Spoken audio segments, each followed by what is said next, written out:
Hi, it's Jason Gorber from thatshelf.com. We're going to do something a little bit weird here. We're going to celebrate Star Wars on home video. There's been decades that I've been collecting versions of Star Wars. It's really the way that most of my generation completely fell in love with the film. Look, kids of these days are used to being able to get anything, anywhere, at any time. But back in 1977, you saw the film, and then you basically had the toys, and you sort of reimagined what the actual film was. You had in your head what it was, this thing that you remembered. Again, I was 5 when it came out, and so things got a little bit hazy after a while.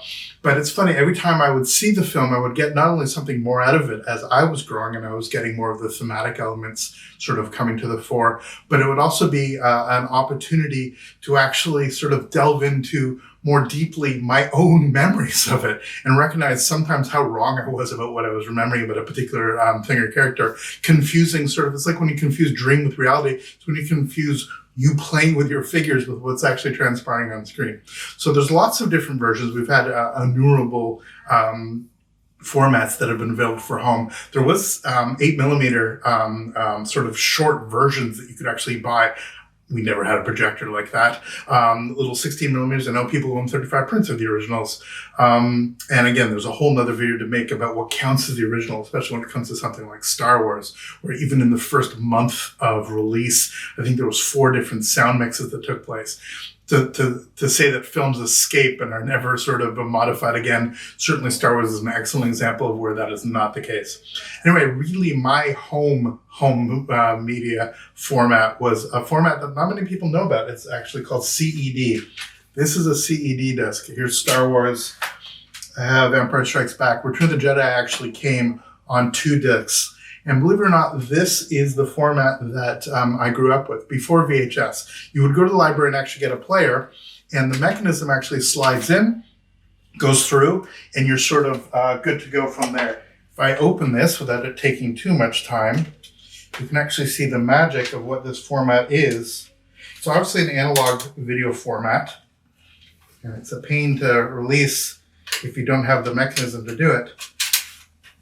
That is a vinyl record. So you would actually have inside basically a stylus, a needle, that would be writing and actually producing video images if you had the right machine. I do not have a CD machine, but I do have the actual 2 of the discs for 2 of the films. Now, these would have been edited down to actually fit on these discs. I don't know how many minutes less that it is, but nonetheless, this was the way it would see it. You'd have a birthday party, you'd rent the player from the library, stick it in, and this was the way that you would actually play the films. And for years, this is how I saw it. Before we even had a VHS player, this was the way to see Star Wars.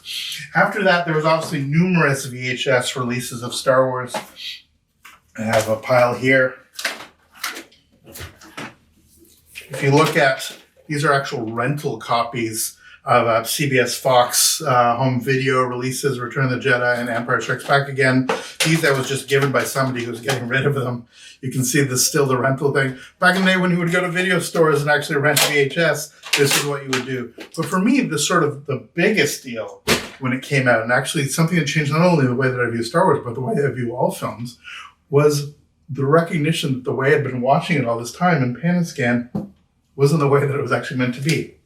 This box here, this with a nice little hologram, this was the first VHS set, including a making of. Lovely little box, comes with a bunch of posters and a little book and stuff. But this here was the first widescreen versions that I saw when I was old enough to understand what the heck widescreen was. And I remember it was this strangely transcendent experience of seeing these things where I'd basically seen a third of the film. And then suddenly there was a composition. I remember distinctly the one with the Tusken Raiders, the sand troopers sort of there with a rifle. And you could see in the background the land speeder go, this little tiny Puchko model go through. And I thought, oh my God, I have not been seeing a huge chunk of this film the whole time. It was a grand revelation. It doesn't take much. I mean, again, we totally take for granted the way that actually widescreen works, but this was the one that was that important to me.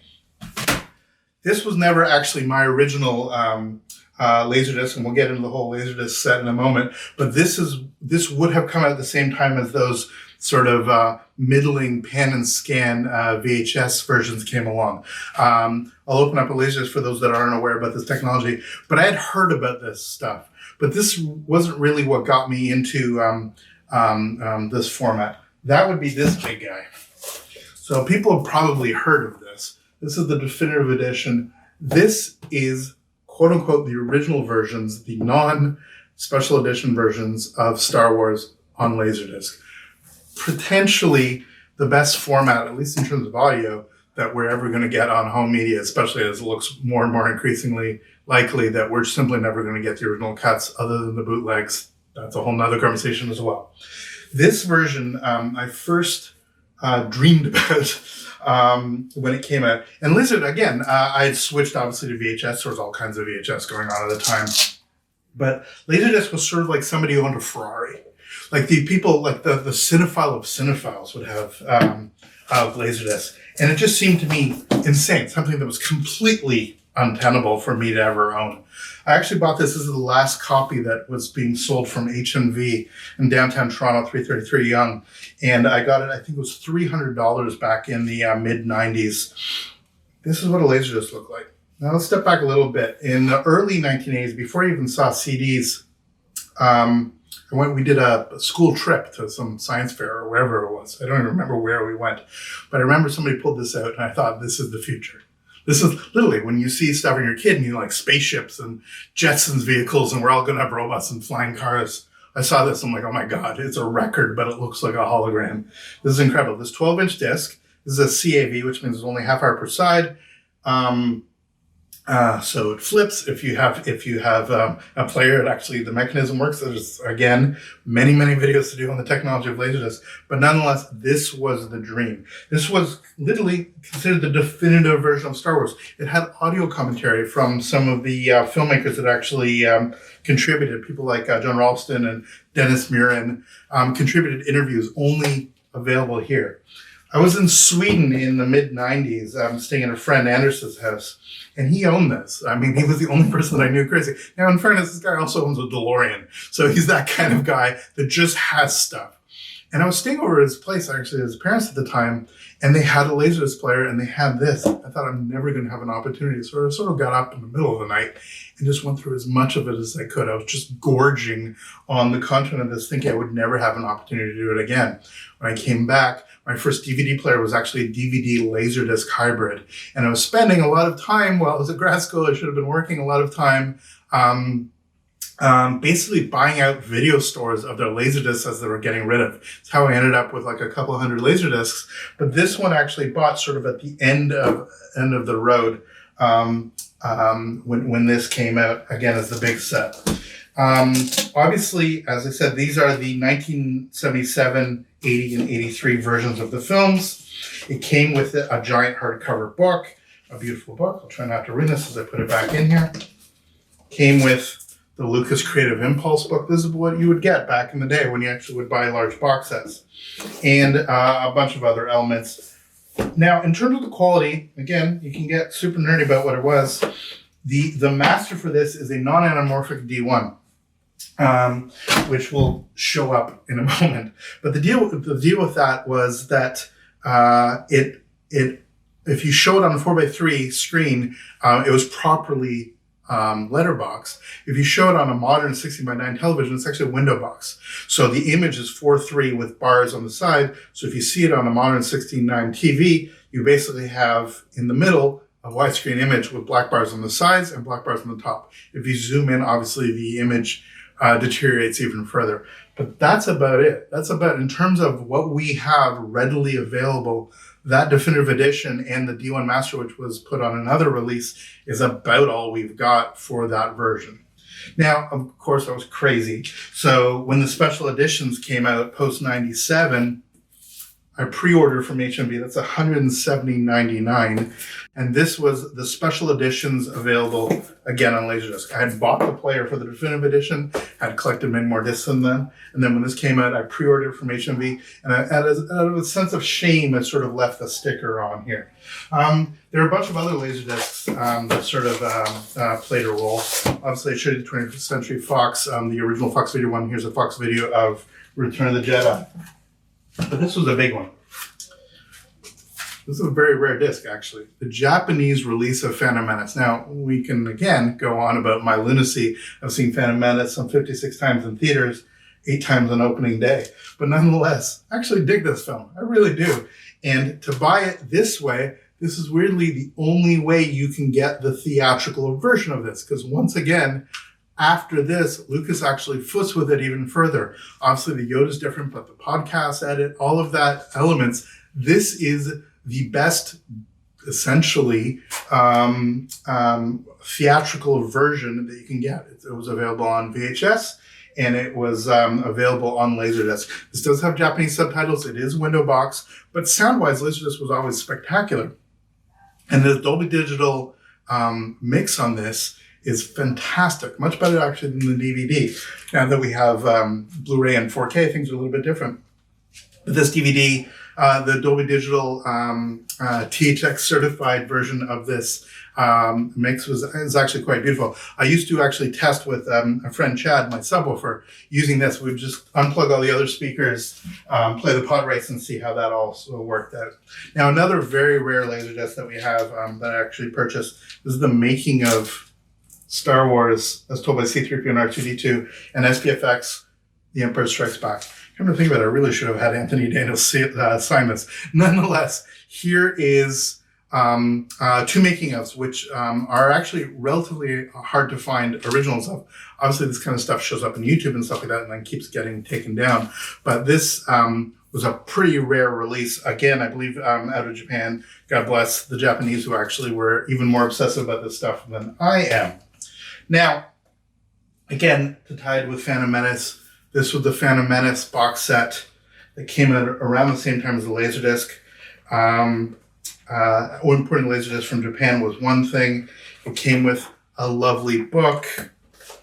Comes with a couple frames. This one is an actual 35 frame. It seems that I have Anakin and his mom.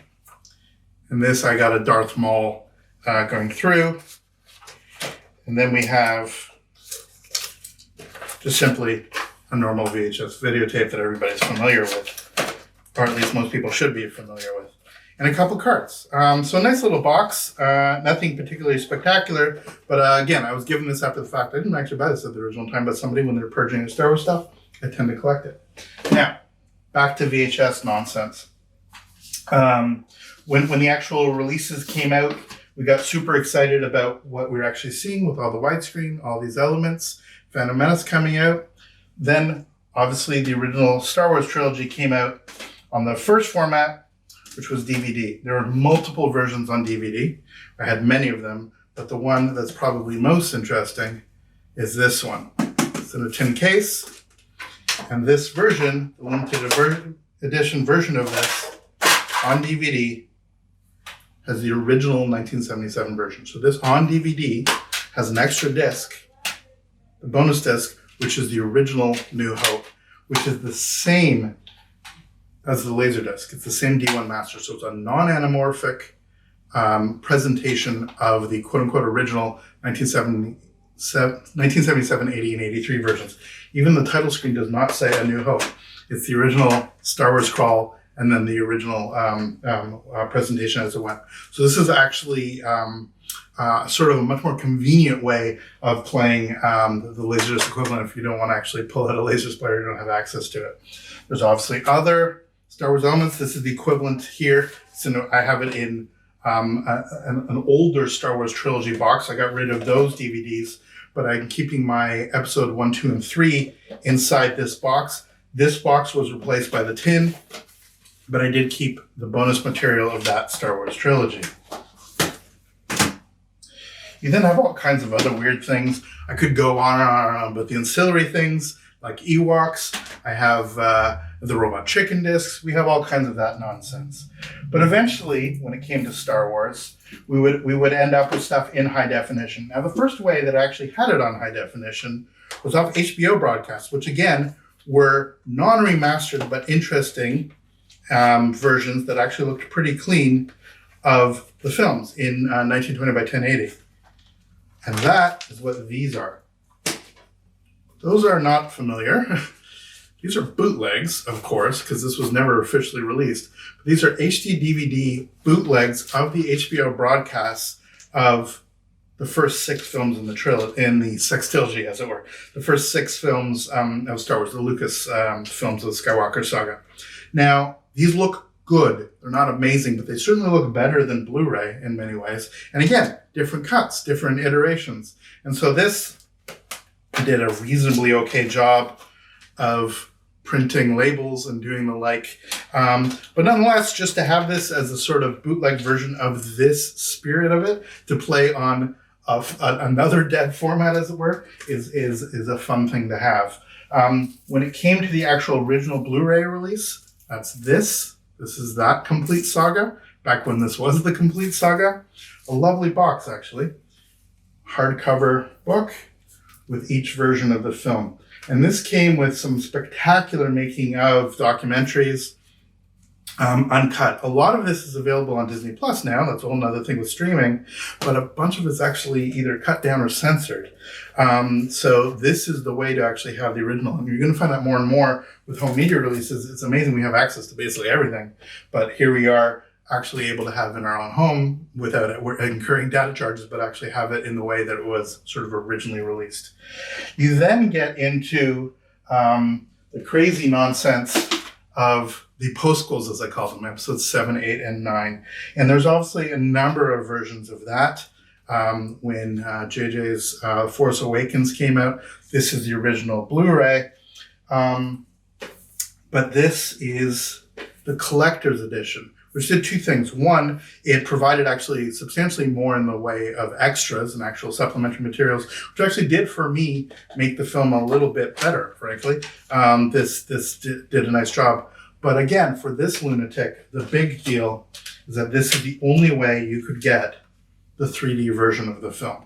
For those of us that actually really like 3D and have equipment at home to be able to present 3D in extraordinary ways. I have a 65-inch OLED, the last of the LG OLEDs that actually did 3D. This is the preferred way to see this film, absolutely. It's beautiful 3D. The stereoscopy is fantastic for the 3 Star Wars films, and frankly, for many epic films. I think 3D got such a bad rap by people who did it poorly. It's like complaining that we should never have had sound in films because some of the early sound films were pretty miserable in terms of audio fidelity. The fact of the matter is, when done well, 3D can be quite extraordinary. And unfortunately, TV manufacturers chased a whole lot of other features which are quite useless, things like motion interpolation, instead of actually focusing on perfecting this extra dimensionality, which really is quite effective, especially in this kind of immersive cinema. And so, again, whole nother conversation to have, but this was the way in North America that you could actually still get The Force Awakens. This is the last time you could do that for a Star Wars film.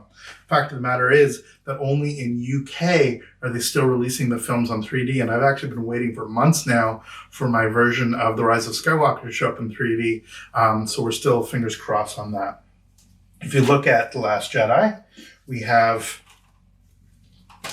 the 3D version, which again, imported from UK, which actually allowed me to do it that way. And for the first time on release, they had the 4K Ultra HD. So if you look at it, we've gone from basically VHS, which is, VHS quality, to Laserdisc, all the way to DVD, 720, to the 720 HD of the HD DVD, to the 1080p of Blu-ray, right to 4K.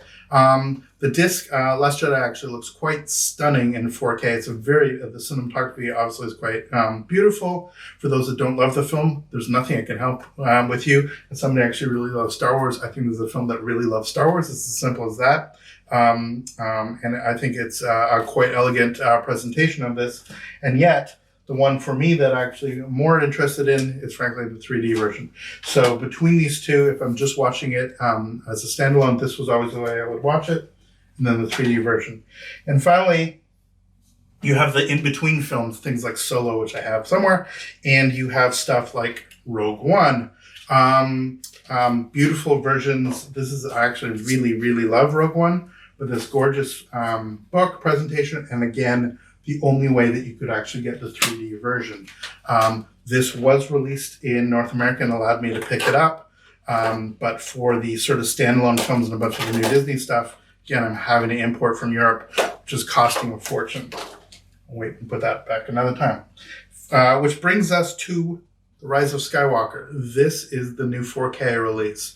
Again, people are like, why would you have this instead of just watching on Disney Plus? Well, a couple of reasons. First of all, the presentation of this really is better. It's not just statistically better, but if you look at the way that 4K streaming works with Disney Plus, it's running about 10 to 15 megabits per second. This is anywhere from 50 to 100.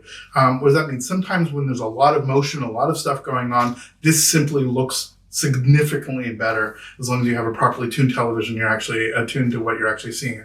Most people are going to say, hey, this looks pretty. A lot of people look at a DVD and say, hey, this looks pretty. If you're chasing that sort of last mile of making sure that your video quality is as good as it can be, the 4K really is quite stunning. The sound is amazing. Obviously, it's mixed in Atmos, which is quite beautiful. And that's the way to go. Which brings to the sort of what we're doing here for making this whole video. Here's this whole pile. And what are we actually led up to actually dealing with? The Skywalker Saga.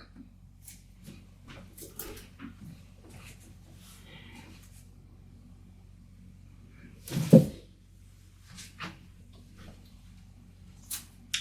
Skywalker Saga. So this just came. I actually had to order this from the States. It's a long story.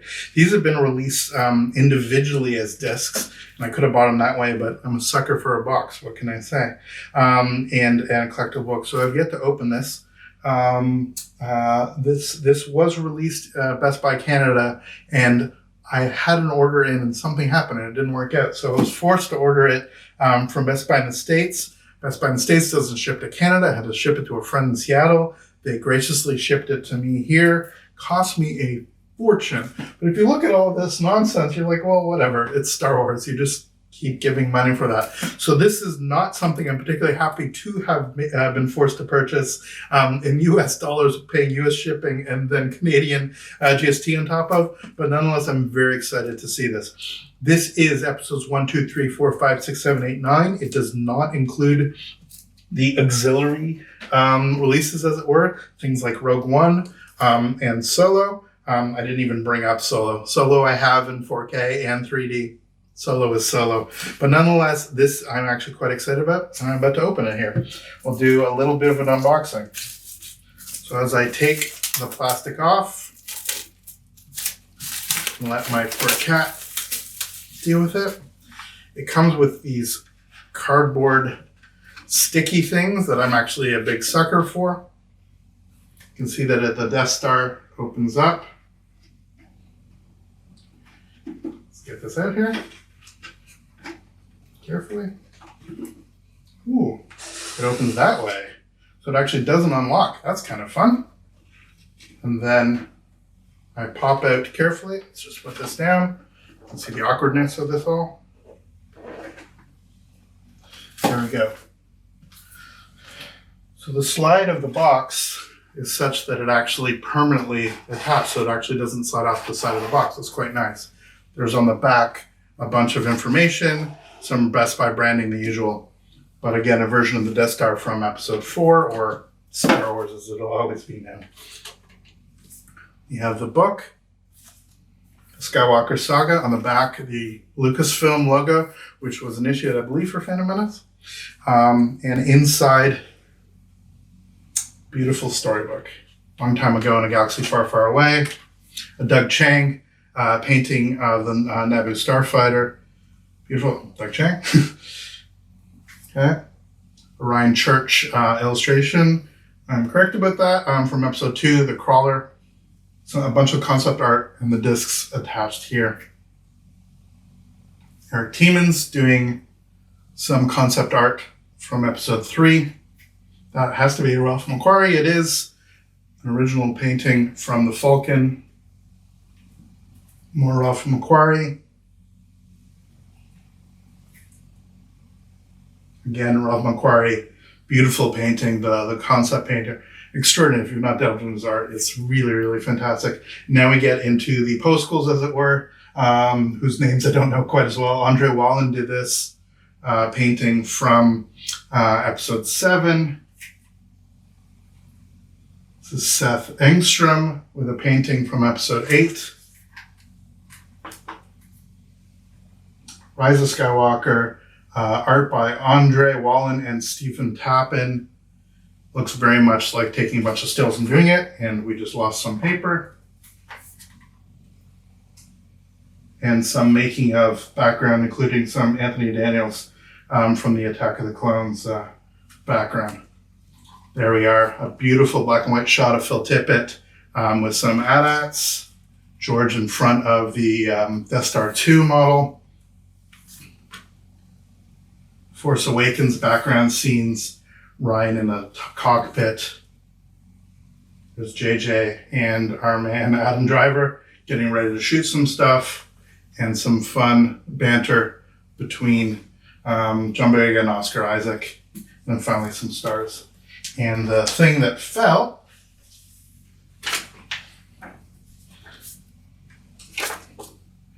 is a little note from our friend Mark Hamill. What an extraordinary journey it's been. No doubt it's been an extraordinary journey, no more so than for Mr. Hamill, who clearly has a lot of fun on Twitter doing this, and of course the digital code. If somebody's close enough to actually zoom and get the digital code, go nuts. But nonetheless, there we are, a giant collection of all this stuff. I look forward to actually watching these in whatever I choose to watch them. I don't know whether or not these will be the go-to, especially for 7, 8, 9, given the fact that I do prefer to watch them in 3D, but it's getting increasingly problematic for me to actually find a television to watch them on. If something goes with my television, I will at least have another collection that I can add to this nonsense, that I'll always have to have a version that I can actually play this on.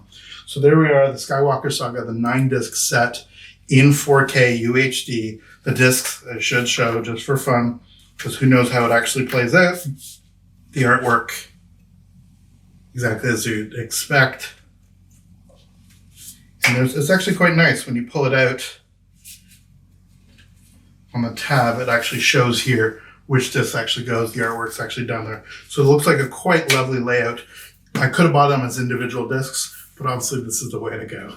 So there we are. Thank you so much for watching. Unboxings are a little bit weird. It's sort of like the worst kind of show and tell. It's like, hey, look at all the stuff I have. But nonetheless, I hope that it sort of shows the sort of variety of formats and all the other elements that actually come together to actually have a little bit of this galaxy at home. It really, Star Wars in so many ways changed cinema in many fundamental ways. It changed the way that it looks, the way it sounds, the way it's consumed, not only in terms of its merchandising, but also in terms of how it worked in terms of home video. Increasingly more and more generations as they would go along don't give a damn about this stuff. They like the convenience. They like being able to do it on Disney Plus. People don't have a lot of room, don't have a lot of stuff on that shelf to actually put up. Nonetheless, for those of us that actually have that collecting bug, that sort of obsession, but also prefer to have it the best way we can possibly get, home media is still the way to go. So I'd like to thank very much Disney for actually continuing this tradition of putting it on. Please take my money. Please find a way to actually get us. We know that the 4K scans of the original were actually done. There must be a way to actually get us a conformed version at some point in time. I know they're not in a particular rush to do that, but it would be for simply historical reasons to actually have the original, as close to the original 77, 80, and 83 version that we could get. That would be fantastic. But nonetheless, if you look at something like even A New Hope, if you add all these up, there's probably 7 versions of the original 1977 Star Wars or A New Hope. Different iterations, different ways that Lucas actually played with it. It's quite ridiculous, but nonetheless, this is what you get when you actually care about sort of film history, and also this movie, which has taken on a life which is much more obviously than the movie for me and many other people. It's sort of this weird position that you're at when you're in a film critic. I can look at these films as films. I can certainly find elements that are both positive and negative. On the other hand, they've been such an integral part, not only of my childhood, my adulthood, but also just the way that I view cinema in general. And what better way to celebrate that yet with another version. For thatshelf.com, I'm Jason Gorber. Thank you so much for watching. If you could subscribe, it would really help us a lot. Follow us on social media, and we'd really appreciate to hear from you. Let us know in the comments what your favorite version is. Let us know if there's other videos that you would like to see in the series, and we'll see you next time. All the best.